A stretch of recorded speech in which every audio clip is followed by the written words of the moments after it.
Trời ơi nhốt em, sếp bảo em phải viết giới thiệu cầu thủ với bình luận trận đấu mà. Hai cái con này đầu tiên chắc chắn rồi. Cái con chó này nó cực kỳ là thì ai cũng biết. Nhá con em tao nào xì béo. Theo như tôi biết thì cái con này là như là có một cái con kít nào đó ấy. Nên nhìn qua video này. Nó nói là nó làm cái green skin gì đây. Cái app của nó cái filter green skin gì đây. Con mẹ cái green skin này mẹ.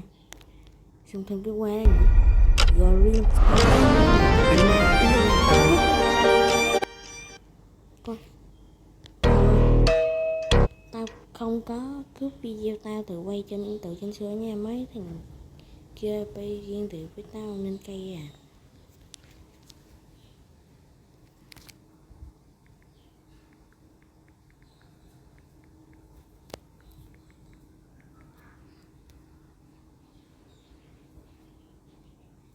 Hay tôi quá được rồi.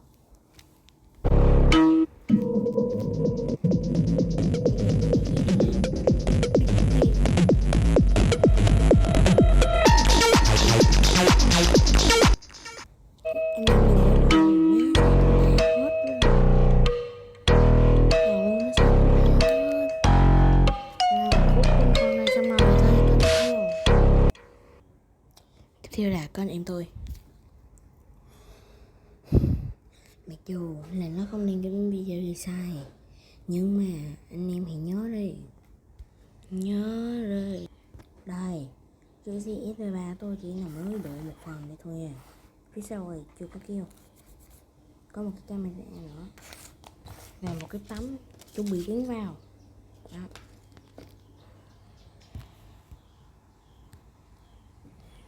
Trời. Thì có anh em tôi.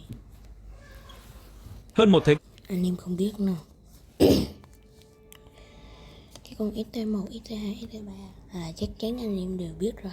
Nhưng thằng em tôi nó nói xấu. Tôi không ngờ là tình anh em từ cái lúc máu đi ra tới giờ nó kêu một cái gì tôi tự làm xấu. Mà anh em chắc không biết cái nào. Anh em còn biết cái xe đầu tiên mà nó xuất hiện không? Đây, cái xe ở cuối góc bên tay phải. Tôi cũng làm cho nó nha. Mà không phải riêng con một con xe đâu, thêm nó gọi nó là NT. Thì đấy là con NT3. Xong rồi tôi làm cho nó NT2, NT1 nữa. Anh em không biết hai con ấy làm sao đâu. Nhưng hai con ấy nó không hề chơi xấu với cái tôi tự làm. Nhưng tôi làm thì nó lại chơi xấu. Bây giờ anh em nghĩ làm kiểu gì đây?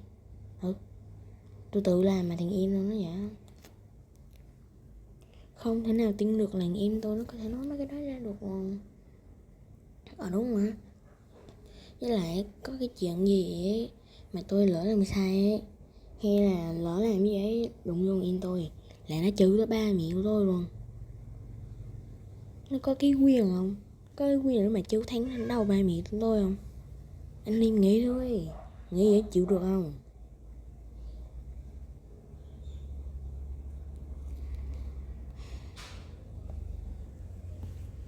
Nè, cho game nha anh em.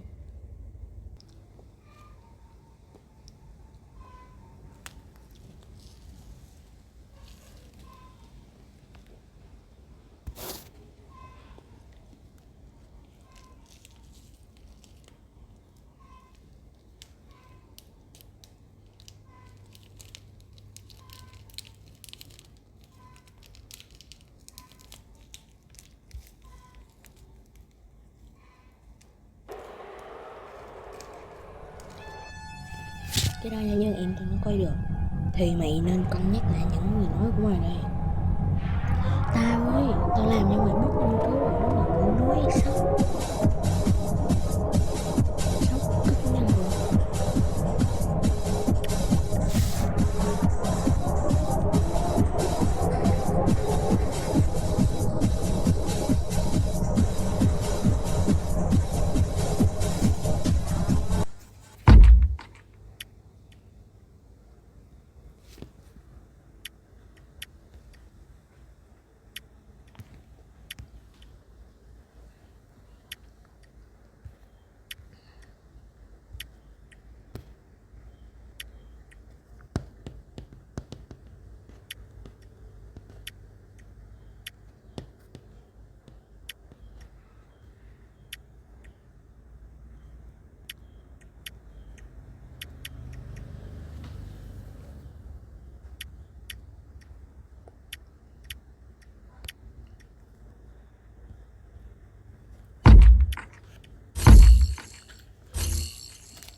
National Weather Service in Hazleton has issued a tornado warning for Cherokee County in north-central Keysota, Medina County in north-central Keysota, Beltrami County in north-central Keysota. Doppler radar and storm spotters were tracking a large and extremely dangerous tornado near Nateville.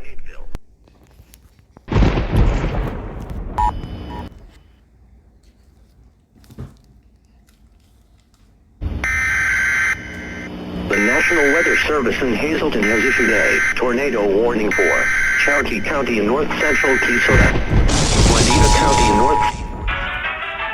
Eu fiquei impressionado com a beleza dessa mina, mas com toda experiência o Davi vai ser cima. Eu quero que ela me olhe, também quero olhar pra ela, mas eu já bolei o pano pra chamar a atenção dela. Passar sarrando nela, passar sarrando nela. Esse foi o melhor jeito pra chamar a atenção dela.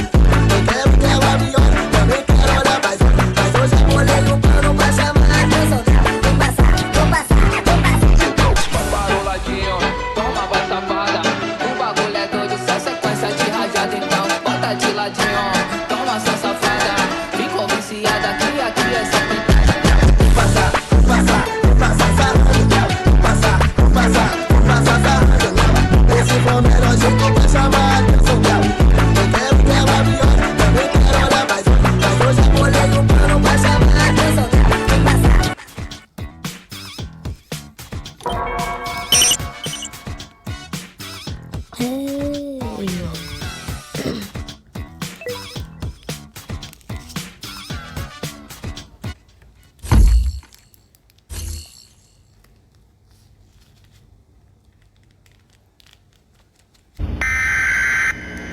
The National Weather Service in Hazleton has issued a tornado warning for Cherokee County in north-central Keysota, Medina County in north-central Keysota, Beltrami County in north-central Keysota.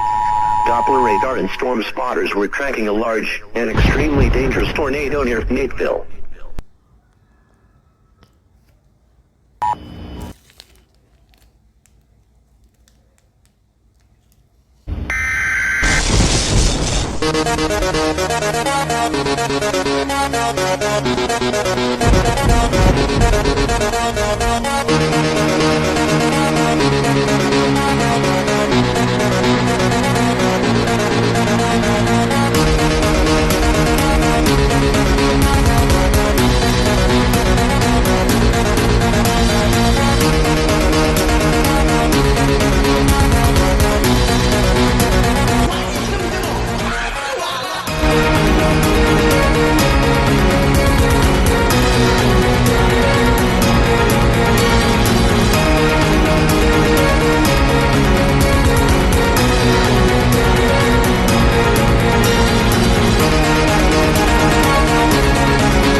Nghe rồi Cái sơ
đúng rồi.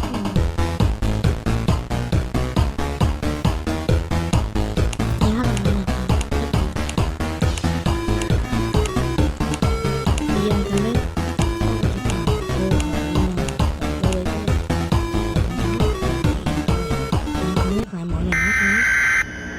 The National Weather Service in Hazleton has issued a tornado warning for Cherokee County in north central Keysota, soda. Medina County in north central Keysota, Beltrami County in north central Keysota.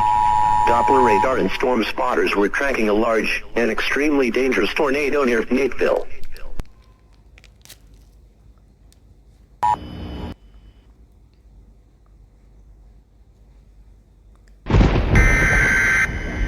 The National Weather Service in Hazleton has issued a tornado warning for Cherokee County in north central Keysota.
Bố